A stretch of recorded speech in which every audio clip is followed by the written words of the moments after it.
에 거주하는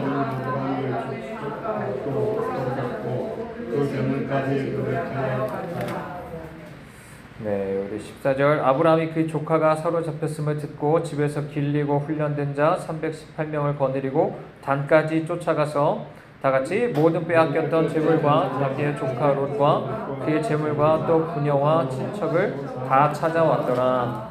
아멘. 네, 우리 앉으셔서 사랑의 시험이란 제목으로 함께 말씀 나누겠습니다. 네, 먼저 우리가 말씀 들어가기 전에 우리가 지난 시간에 이어서 이런 생각을 조금 먼저 나누려고 합니다. 뭐냐면 먼저는 우리가 때로는 이제 말씀을 따라가다 보면 말씀이 먼저 앞서가는 경우가 늘 있습니다. 그죠? 말씀이 늘 앞서죠. 말씀을 이렇게 계속 설교를 듣다 보면 주일 설교든 새벽 설교든 듣다 보면 그것은 우리의 신앙 상태보다 더 앞질러서 많은 것을 이야기합니다. 그러다 보니까 우리가 때론 낙심할 때가 있어. 내 수준은 요거밖에 안 되는데 더 뭔가 앞선 얘기를 하니까 우리가 조금 낙심될 때가 있을지 모르겠습니다. 하지만 우리 한 가지 먼저 이런 얘기를 드리면 좋을 것 같아요. 신앙의 워낙에 여정입니다. 그죠? 단숨에 뭐 되는 게 아니라 여정입니다. 그죠? 물론 영혼 안에서, 믿음으로 영혼 안에서 우리가 이 현재적으로 모든 것을 누릴 수 있지만 어쨌든 우리가 또 계속 변화되고 하나님 나라 가는 데까지 여정이 있고 변화되어 가는 어떤 성장해 가는 과정들이 있죠. 그렇기 때문에 뭐 예를 들어 요한에 있어만 해도 우리 신앙에 따라서 어떤 사람 아이라고 얘기하고 자녀라고 얘기하고 그 어떤 사람 청년, 어떤 사람 아비라고 말하지 않습니까? 그러다 보니까 우리 상태가 각자 다 다를 수 있어요. 그죠? 어떤 사람 영적 아이일 수 있고, 그죠? 여전히 정말 히브리서 5장에서 얘기하는 것처럼 수십 년 교회 다녔지만 여전히 영적 아이인 경우도 있고, 그죠? 어떤 사람 영적 아비까지 자란 사람도 있을 거예요. 그것에 대해서 누구한테 뭐 비교할 것도 아니고요. 근데 특히나 말씀을 따라가도 우리가 방금 얘기 드린 것처럼 말씀을 다 소화 못할 때가 있어요. 다만 중요한 건 뭐죠? 우리가 그 모든 말씀을 따라서 내가 그렇게 다 못 살고 심지어 내 신앙생활이 그렇게 계속적으로 어떤 더 높은 수준을 못 다다른다 해도 중요한 건 내가 쉽게 말해 이런 거예요. 내가 그 앞에서 내가 계속 자라가고 있는가, 변해가고 있는가가 중요한 것 같아요. 왜냐하면 그게 변하고 성장해 있다는 것 자체가 뭘 얘기해 주냐면 내가 진정한 예수 그리스도 안에 있다는 걸 얘기해 주는 거죠. 믿음이 있다는 걸 얘기해 주는 거예요. 그러니까 수준이 중요하지 않아요. 이해되시죠? 어떤 사람 정말로 출애굽도 안 한 사람도 있을지 몰라요. 그건 좀 문제가 돼요. 아직도 여전히 이제 구원받지 못한 사람이니까 그 사람들은 상당히 심각하죠. 그런 사람이 이제 구원받은 것처럼 착각하고 하는 건 정말 위험한 거지만 만약에 내가 겨우 이제 출애굽해서 겨우 떠났었던 그래서 홍해 앞에 여전히 건너지도 못하고 그 바닷가에 서 있는 사람도 있을 수 있어요. 근데 그런 수준 자체가 중요하진 않을 수 있어요. 그것을 너무나 우리가 그 앞에서 그것 때문에 낙심할 필요는 없습니다. 중요한 건 오늘 내게 주시는 말씀을 따라서 어때요? 말씀을 따라서 주님 믿으라고 하실 때 그것을 믿고 하면 그거 보면 되는 거예요. 그럼 그 믿음 안에 있으면 내가 변하고 성장할 수 있는 것이죠. 물론 그 믿음을 위해서 또 뒷받침되는 게 중요합니다. 뭐가 있냐면 은혜의 수단이라는 거. 그러니까 내가 믿을 것들이 필요하잖아요. 은혜 받을 것이 필요하잖아요. 그러니까 진짜 내가 믿음에 있다면 앞뒤로 이 믿음을 위해서 은혜 수단이 계속 있어야 돼요. 주일날 예를 들어 여러분 예배를 드리셔야 되고 내가 적어도 개인적으로 내가 말씀과 기도로 봐야만 그 안에서 내가 믿을 것이 있고 내가 믿음으로 정말 실제 그것을 믿을 수 있죠. 그러니까 우리가 믿음이 물론 우리가 행함으로 나타나야 되지만 그것을 둘러싼 정말 우리가 이런 은혜 수단들을 행하는 것을 우리가 우리 자신 믿음의 상태를 볼 수 있어요. 그러니까 중요한 건 이런 거예요. 여러분 영적 수준이 낮을 수 있어요. 문제가 안 돼요. 근데 정말로 믿고 있다면 여러분이 믿음 안에 거하는 게 중요한 거고요. 그 믿고 있다면 그것을 위해서 끊임없이 은혜의 수단들을 계속 하셔야 돼요. 이해되시죠? 그러니까 내가 말씀도 안 보고 기도도 안 하고 예배도 안 하는데 내가 믿음에 있다고 말하기는 어렵겠죠. 그죠? 그러니까 그런 사람들은 안 변하는 거예요. 수십 년 교회 생활해도 안 변하는 거예요. 그게 문제인 거예요. 이해되시죠? 지금 수준 중요한 게 아니라 그런 상태가 위험한 거죠.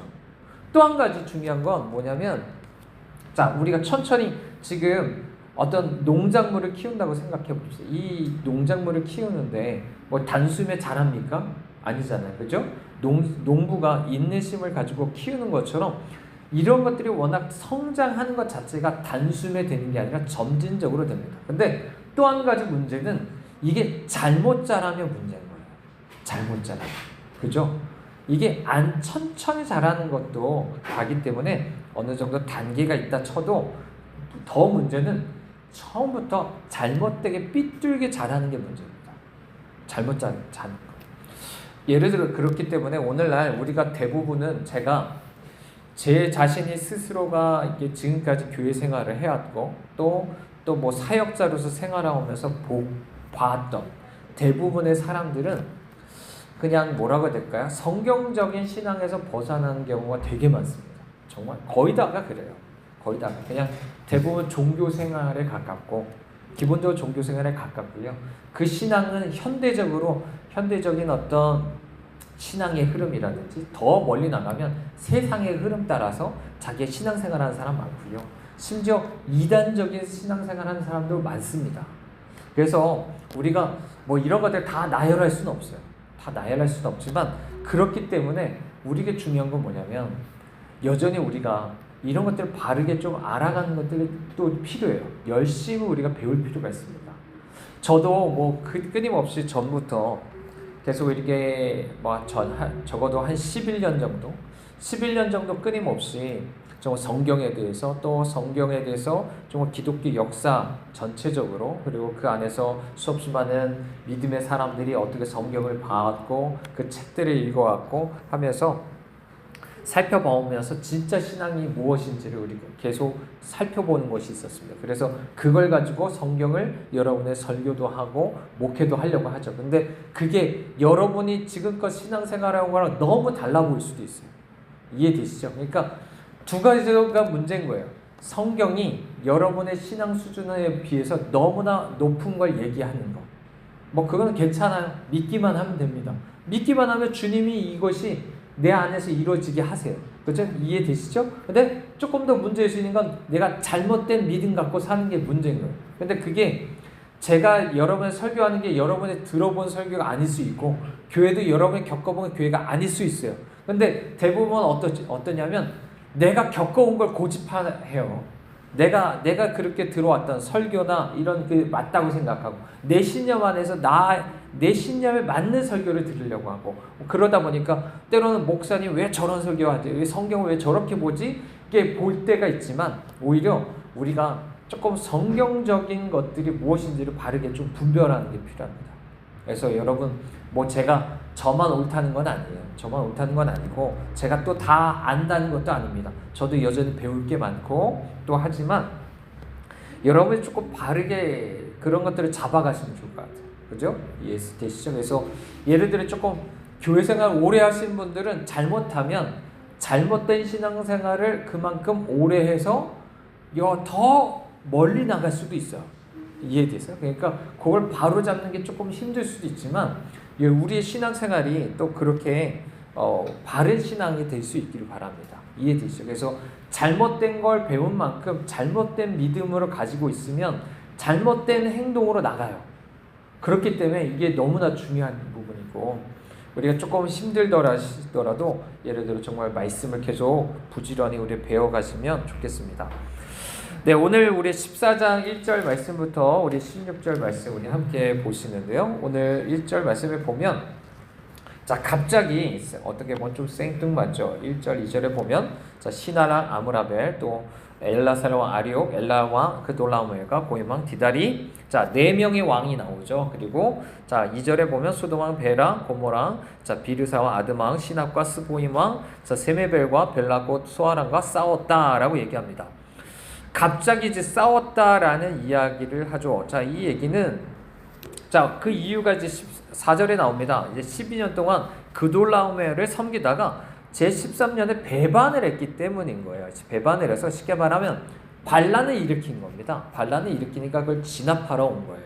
그러니까 기본적으로 이런 거라고 보시면 돼요. 옛날에는 우리가 기본적으로 종주, 그러니까 종주국이 있고요, 봉신국이 있어요.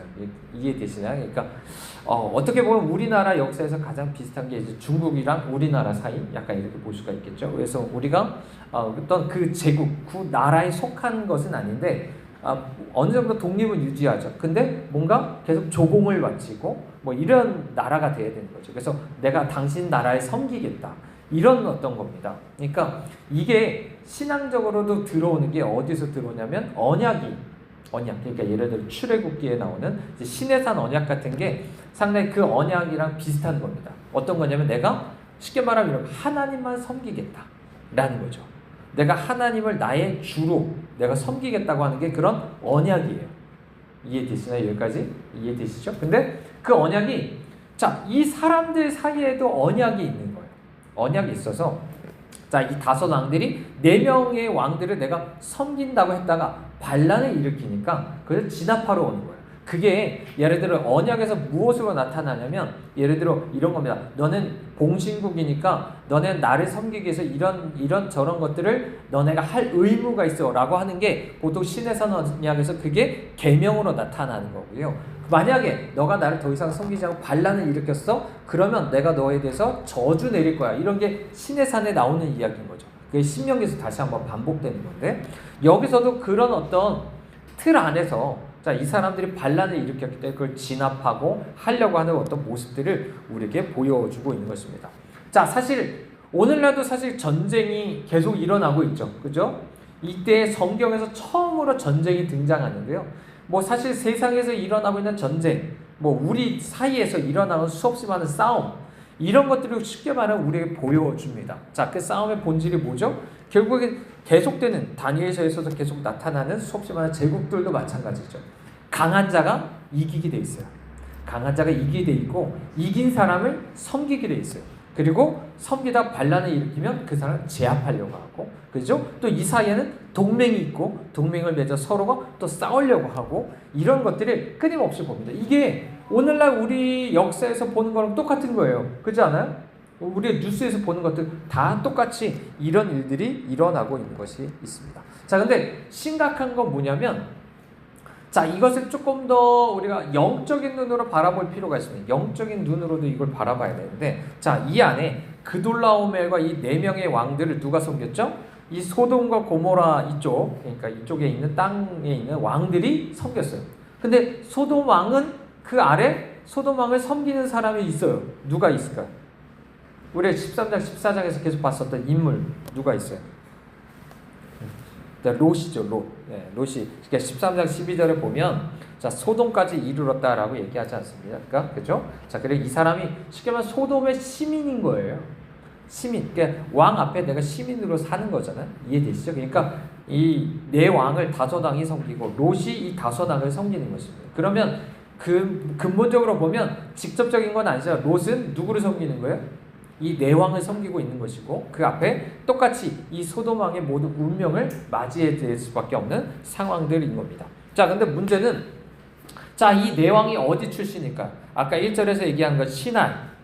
이거 많이 들어보지 않았습니까? 10장에 보면, 창세기 10장에 보면 시날이 나오죠. 그러니까 바벨론 쪽인 거예요. 그러니까 이런 거죠. 원래 아브라함이 어디서 나왔습니까?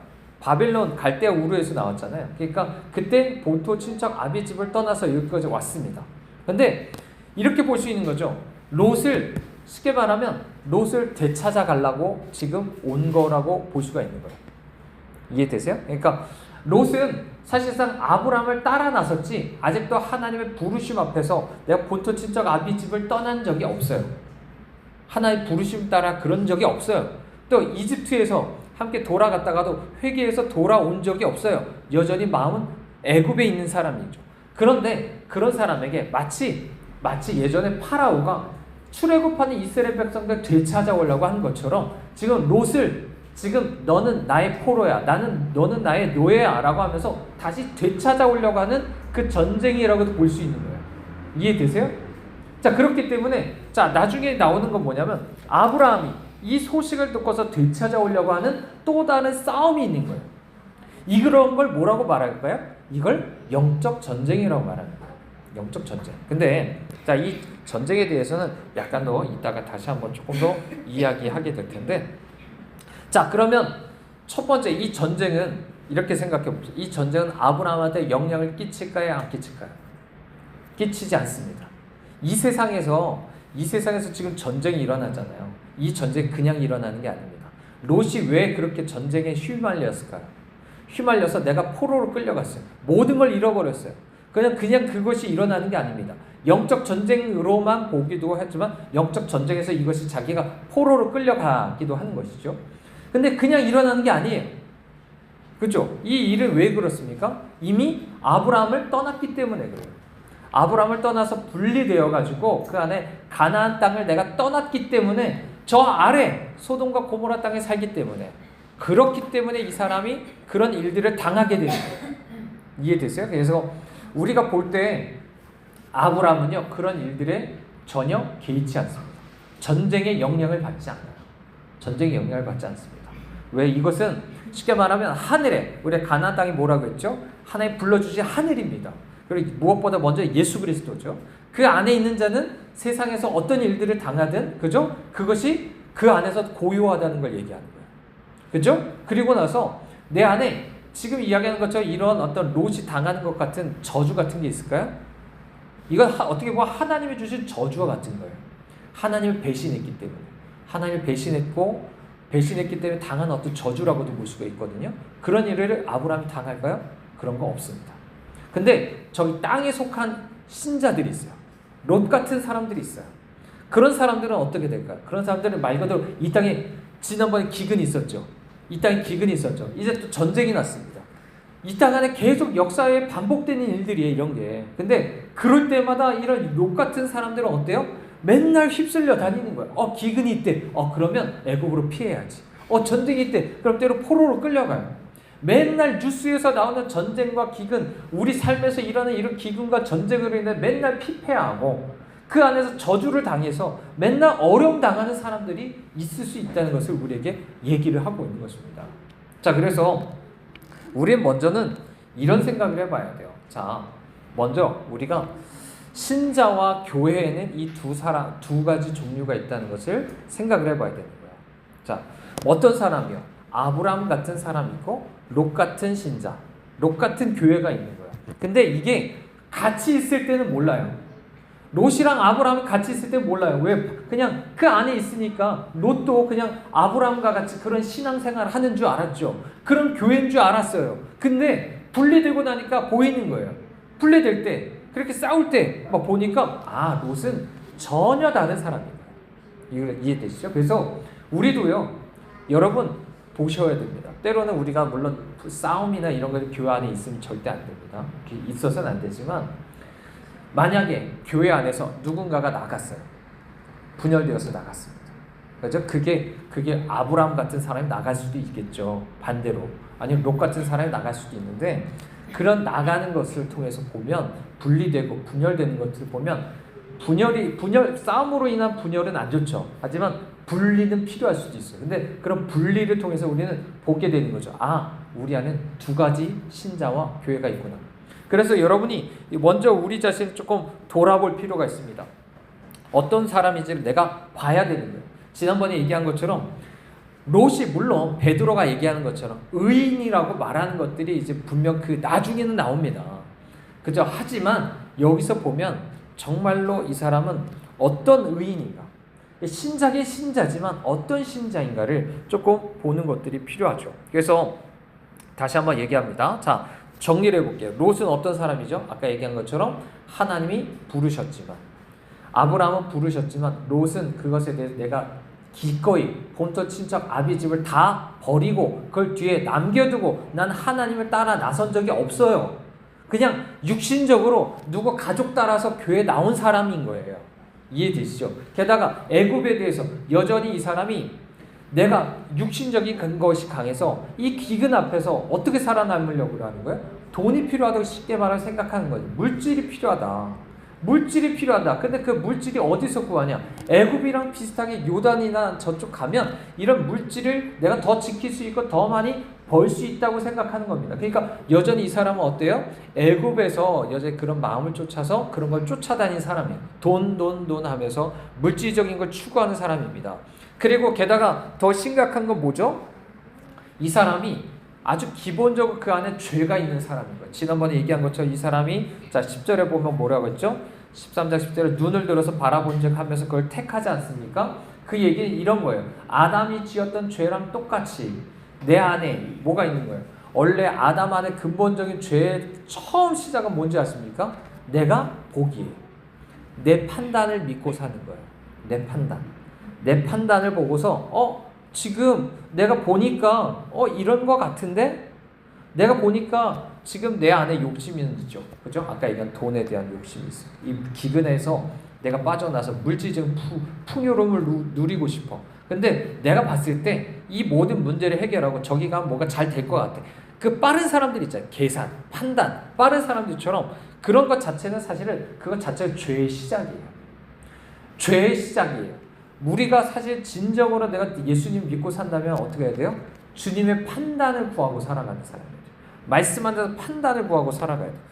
근데 지금 롯은 그렇게 됐습니다. 그래서 결국 요단강 쪽으로 흘러 들어갔죠. 내려갔죠. 근데 그곳은 뭐가 없는 곳이죠? 아브람과 같이 그것을 쉽게 말하면 하늘에서 떠나서 내가 땅에 속한 사람이다. 나는 이제 원래 가나안 땅에서 그랬던 것처럼 주님에 대해서 예배하고 살아가는 사람이어야 되는데 그것은 예배도 없어요. 주님과 교제도 없습니다. 이해되세요? 그러니까 교회 가끔 왔다 갔다 하는데 앞서 얘기한 것처럼 은혜 수단 안에서 내가 주님 앞에 나아가서 주님 말씀을 듣고 예배하고 이런 것이 없는 그런 신자에 대해서 이야기하고 있는 것입니다.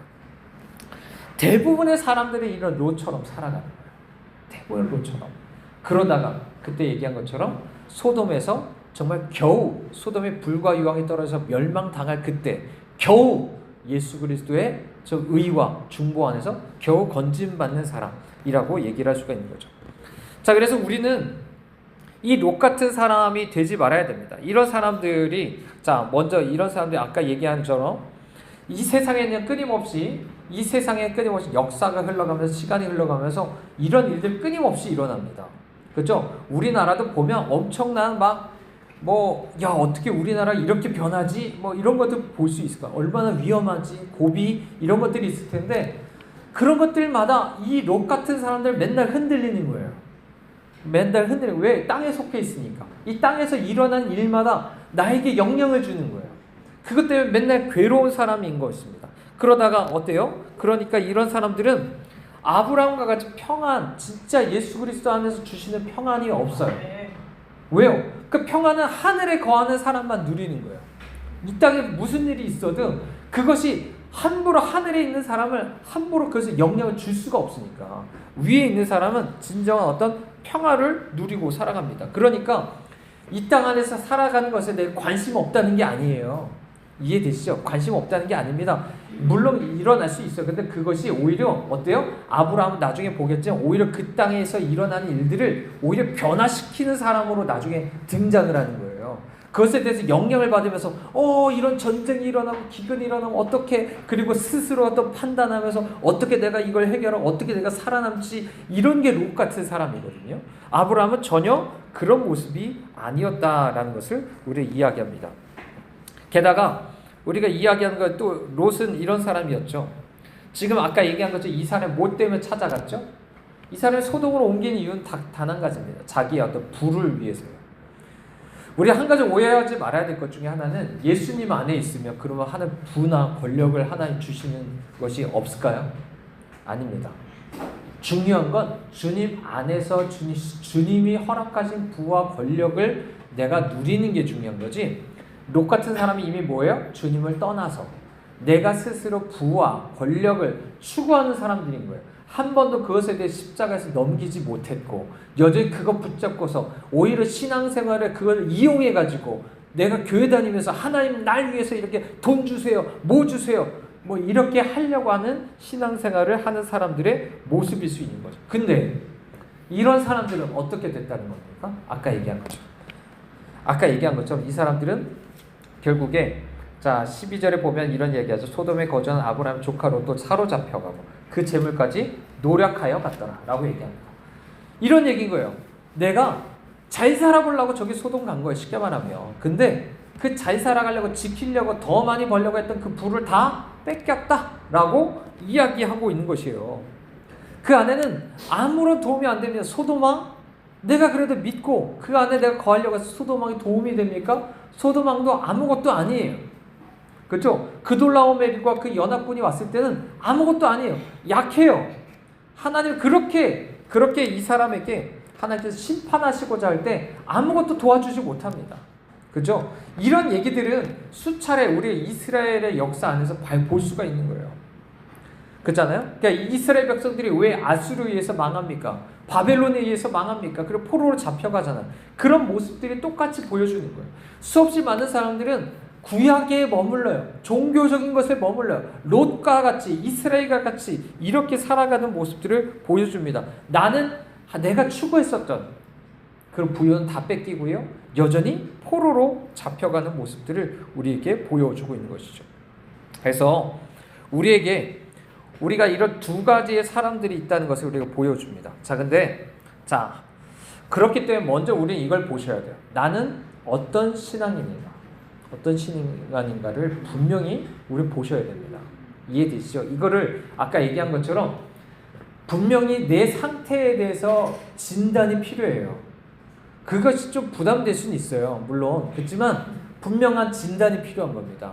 그래야 그 다음에 치료를 하죠. 그죠? 이해되시죠? 그러니까 분명히 이건 이해하셔야 돼요. 내가 아브라함의 믿음인지 그런 교회를 다니는지 아니면 롯과 같은 믿음인지 그런 교회 다니는지를 우리는 보셔야 되는 겁니다.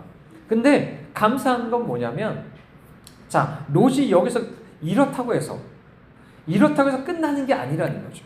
자, 그 다음에 말씀을 보시면 13절에 보면 도망한 자가 와서 히브리 사람 아브라함에게 알렸다라고 얘기를 합니다. 자, 아브라함이 그 얘기를 들었어요. 자, 그리고 나서 어떻게 했을까요? 자, 만약에 이것도 하나의 시험이에요. 롯 같은 사람은요, 그냥 시험에 매번 실패하는 사람이에요. 하나님이 지난번에 얘기했죠. 믿음의 시험을 이미 실패한 사람인 거예요. 아브라함과 같이 나올 때 육신적으로만 따라왔지 이 사람도 계속 믿음의 시험 2번이나 거쳤을 때 자기의 시험을 통과했어야 돼요. 아무것도 시험을 통과 안 한 사람이에요. 쉽게 말하면 믿음이 없는 사람이에요. 가장 기초적인 믿음이 있을지 몰라. 그러니까 나중에 의롭다함 받아서 소돔성에서 건진 받긴 했는데 그 이상의 믿음의 시험을 통과하지 못하고 그냥 아주 초보적인 믿음에 거하고 있는 사람인 거죠. 이런 사람이 더 이상의 시험이 없어요. 근데 아브라함에게는 한 번 더 시험이 오는 거예요. 무슨 시험일까요? 사랑의 시험이에요. 이게 무슨 사랑의 시험이냐면 자, 먼저 이것을 이렇게 얘기할 수가 있어요. 자, 아브라함이 이런 소식을 들었습니다. 여러분 같으면 어떻게 생각하시겠어요? 야, 저 싸가지 없는 놈. 내가 진짜 너 보고 먼저 선택하라고 했더니까 진짜 자기가 먼저 선택하네. 아버지 같은 나를 두고서 자기가 먼저 선택을 해. 그리고 그만큼 교만하게 자기 판단이나 믿고서 저기가 좋겠다고 그렇게 돈만 쫓아다닌 저놈. 잘됐다. 저렇게 포로로 잡혀가 다 뺏기고 이제 좀 정신 좀 차려야겠다. 이런 생각이 성경에 써 있을까요? 쌤통이다. 저 나중에 조금 포로로 돌아오면 그때쯤 빈털터리로 오면 그때 좀 받아주면서 내가 그때 좀 혼내줘야겠다 좀 뭐 이런 생각을 할까요? 아브라함 그랬다고 얘기 나옵니까? 아니죠. 아니면 모른 척 할까요? 이 사람 도망간 사람이 와가지고 알려줄 때 그래? 그러면서 모른 척하고 그냥 가만히 있을까요? 나 혼자 여기 하늘에서 평안하게 있으니까 괜찮아 라고 하면서 가만히 있을까요? 그것도 아니에요. 자, 여기서 우리에게 보여주는 건 자, 14절에 보십시오. 그 조카가 사로잡혔다는 걸 듣고서 집에서 길리고 훈련된 자 318명을 거느리고 단까지 쫓아가서 결국에 어떻게 합니까? 자, 16절에 보면 모든 빼앗겼던 재물과 자기의 조카 롯과 재물과 부녀와 친척을 다 찾아왔더라 라고 얘기합니다. 자, 아브라함에게는 이런 거예요. 너 목숨 걸고 너 정말 형제를 구속해 올 수 있니? 너 정말 그렇게 사랑하니? 라는 것을 시험하는 거예요. 이해되시죠? 그러니까 예를 들어 보세요. 지금 비교만 해보세요. 단수는. 자, 5명의 왕들도 상대 못하는 저 4명의 왕입니다. 그죠? 엄청나게 힘이 센 사람들일 거 아니에요. 자, 근데 이 사람들한테 318명만 거느리고 가서 싸웠어요. 자, 누가 이기겠어요? 숫자만 보면. 누가 이겨요? 당연히 내 왕이 이길 거라고 생각하지 않겠습니까? 자, 그리고 그 앞에서 쉽게 말하면 쫄아가지고 롯이 그렇게 사로잡혀간들 거기에 대해서 내가 거기에 대해서 뭘 할 수 있어? 라고 생각하고서 그냥 가만히 있을 수 있거든요. 근데 아브라함은 그렇게 하지 않았다는 거죠. 물론 이 안에는 아브라함이 믿음이 있는 거예요. 믿음으로 이긴 겁니다. 우리가 알다시피 세상을 이기는 승리는 바로 믿음이라는 것에 대해서 이야기하지 않습니까? 물론 믿음이 있는 거예요. 무슨 믿음이요? 하나님께서, 우리가 다음 주에 보겠지만 하나님께서 이 모든 걸 넘겨주실 것이다. 아무리 저 사람의 숫자가 많아도 넘겨주실 것이고, 그래서 내가 승리할 거란 믿음이 있는 거예요. 이 성경에 그것들이 좀 생략되어 있지만 여호수아서나 이런 데서 계속 반복되는 원리들이 있지 않습니까? 그런 어떤 믿음으로 주님이, 이 아브라함이 나간 거예요. 이미 이 믿음은 어디서 온 거예요? 이미 아까 얘기한 것처럼 믿음의 시험을 통과했잖아요. 믿음의 시험을 통과하면서 때론 실패도 했지만 그 안에서 정말 주님을 믿는 믿음이 이제 굳세진 거예요. 굳세져서 주님께서 모든 걸 주관하신다. 때론 어떤 위험 가운데 있어도 그게 기근이든 전쟁이든 주님 모든 걸 건지실 수 있다 라는 것. 그렇기 때문에 오직 주님만 전부 삼고, 나는 주님으로부터 전부 삼고 주님 안에만 내가 거하겠다 라고 하는 굳건한 믿음이 있기 때문에 그 안에서 전쟁으로 나갈 수 있는 거죠. 근데 거기서 끝나는 게 아니죠. 데살로니가전서 1장 3절에 보면 너희 믿음의 역사, 사랑의 수고, 이 소망의 인내에 대해서 얘기하지 않습니까? 그와 같이 내가 믿음은 뭐예요? 사랑으로 역사해야 돼. 갈라디아서 5장에서도 이야기하죠. 내가 진짜 믿음이 있으면 그것은 사랑으로 역사하게 돼 있어요. 사랑의 수고로 하게 돼 있어요. 자, 여기서 말하는 것은 쉽게 말하면 구속자에 대한 이야기입니다. 지난번에 구속자 얘기했죠. 구속자가 뭐 하는 사람이죠? 자, 본토 친척 아비집에 대해서 대응하는 자손, 땅, 축복에 대한 얘기를 했고, 그것을 쉽게 말하면 되찾고, 그죠? 가장 먼저 사람이 물려받을 사람이 없으면 그걸 물려받을 뿐 아니라 그것을 되찾아주고, 그런 할 수 있는 모든 사람이 구속자예요. 그건 가장 기본적으로 누구죠? 가까운 친족, 형제가 그렇게 하는 거예요.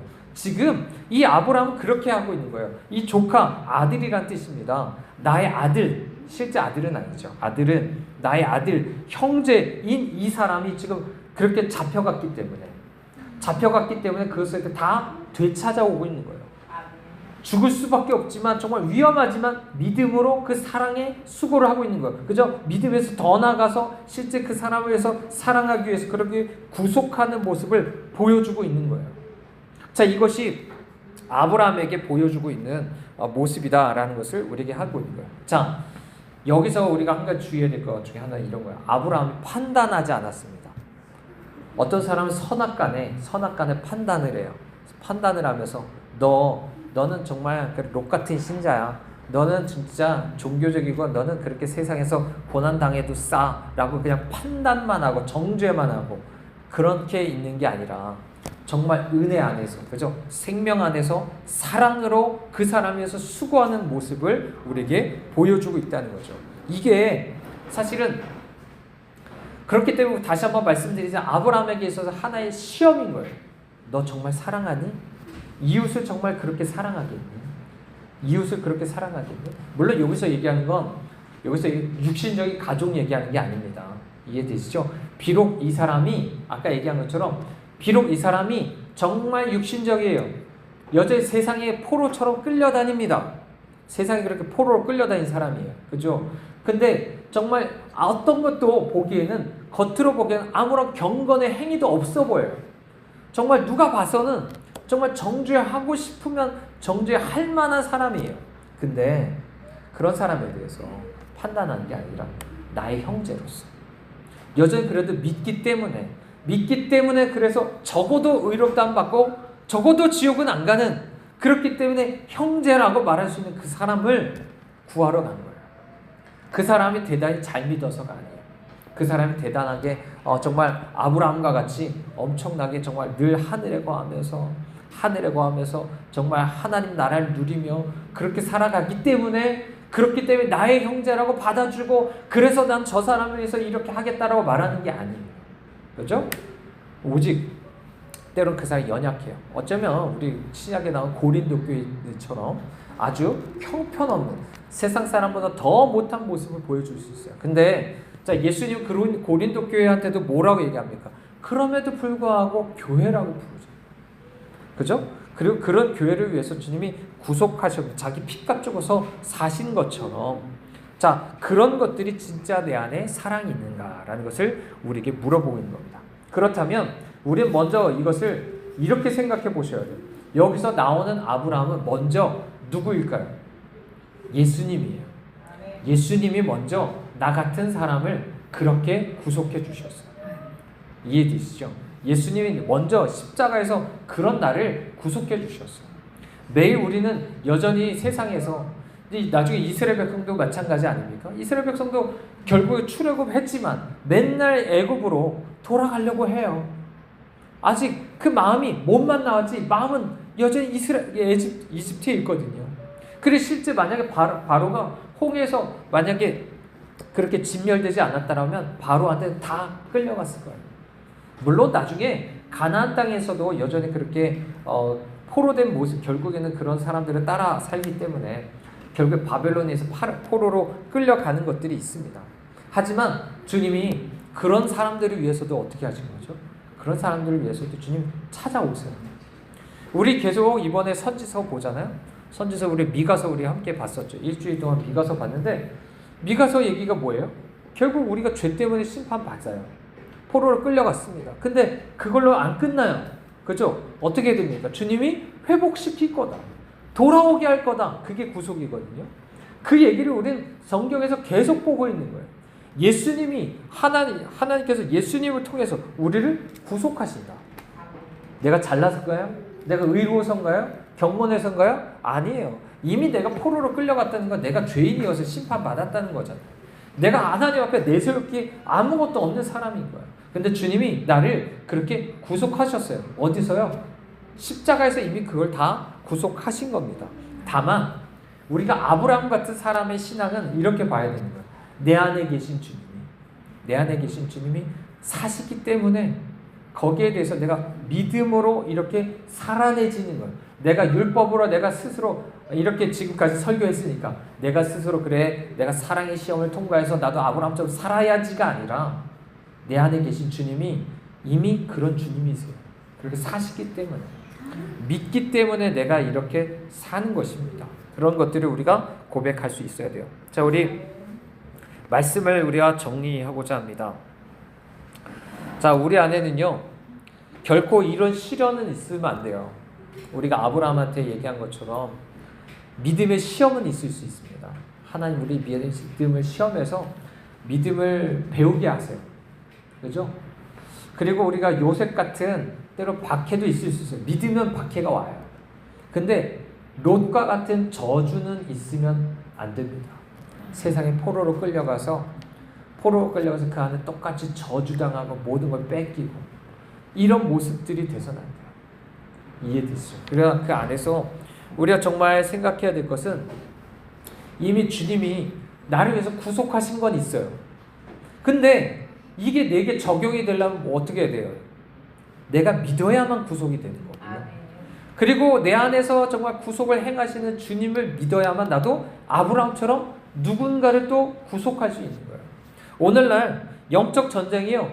다시 한번 얘기하자면 영적 전쟁이 우리 안에 있을 수 있습니다. 우리 안에 있어요. 어떻게 해요? 끊임없이 사탄은 끊임없이 우리를 다시 한번 잡아가려고 합니다.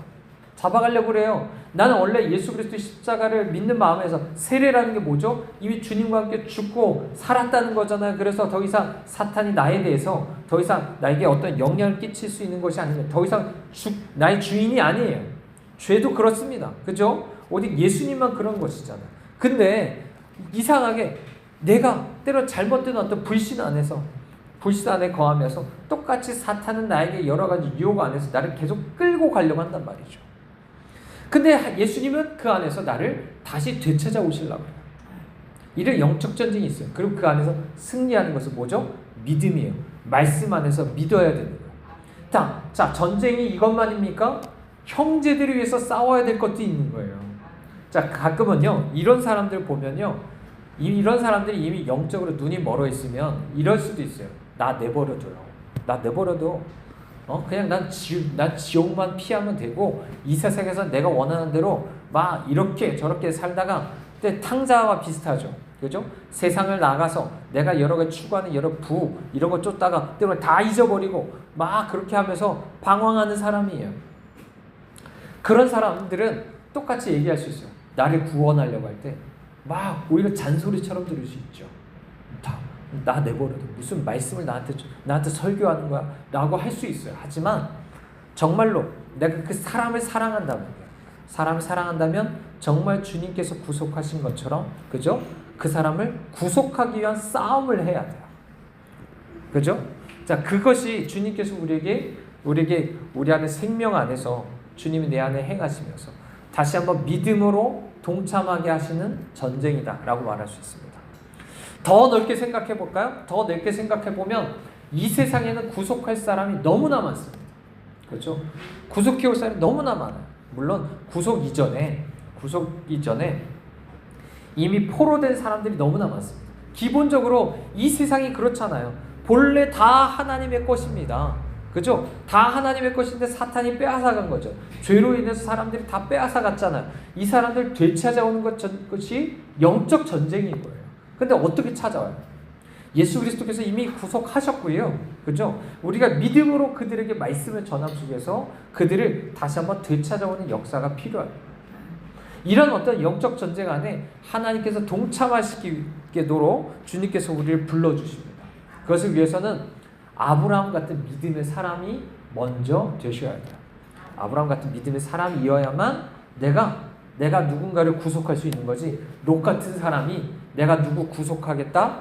사실 말이 안 되는 거예요. 말이 안 되는 겁니다. 그죠? 아브라함 같은 사람이 이런 여러 사람들, 그죠? 저 세상 바깥에 있는 잃어버린 양이든지 아니면 그 안에서 포로로 다시 끌려간 형제든지 신자죠. 신자인데 그럴 수도 있어. 이런 사람들 구원할 수도 있고요. 실제 이건 그렇다면 지금 얘기한 것처럼 실제 이 땅에 있는 역사에 영향을 끼치는 거예요. 이 전쟁 안에 실제 영향을 끼치는 거죠. 제국의 역사를 바꿀 수 있는 거예요. 누가요? 아브라함 같은 믿음의 사람이에요. 그렇죠? 그렇기 때문에 우리가 다시 한번 예수 그리스도의 믿는 믿음 안에 우리가 더욱더 굳게 거하실 수 있기를 바랍니다. 자, 우리 함께 기도하시겠습니다.